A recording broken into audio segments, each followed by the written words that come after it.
un gros travail a été fait s'agissant de la vie associative pour pérenniser le soutien qu'apporte la ville de Lyon à des grandes associations comme les MJC, les centres sociaux, les maisons de l'enfance.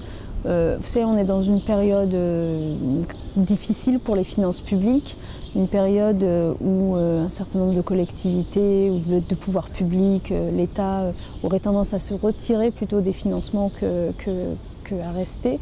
Et nous, à la ville, nous avons mis un point d'honneur à soutenir finalement ces associations qui remplissent des quasi-missions de service public. Elles rendent des services aux habitants, garde d'enfants, socialisation des personnes âgées, sortie d'isolement, activités au quotidien culturelles évidemment, ouverture à la culture, au sport, etc.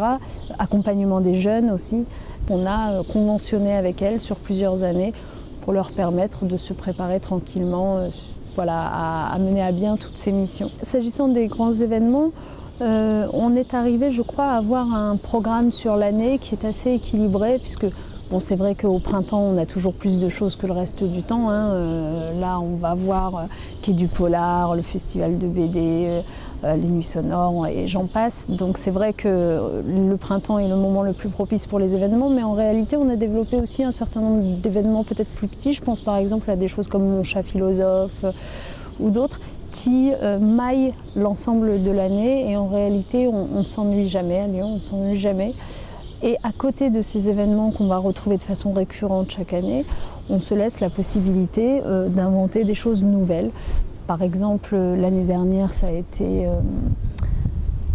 Lyon Nature Capitale sur la place Bellecour. C'était un one-shot, c'était simplement l'idée de faire rêver les gens qui se réveillaient un beau matin et qui découvraient que la place Bellecour s'était transformée en jungle urbaine. Cette année, ce sur quoi on est en train de travailler, et qui va d'ailleurs bientôt voir le jour à la fin du mois de juin, c'est sur un événement autour du chant, de la chanson, du chant choral. Pour clôturer l'année, c'est Tout le monde dehors.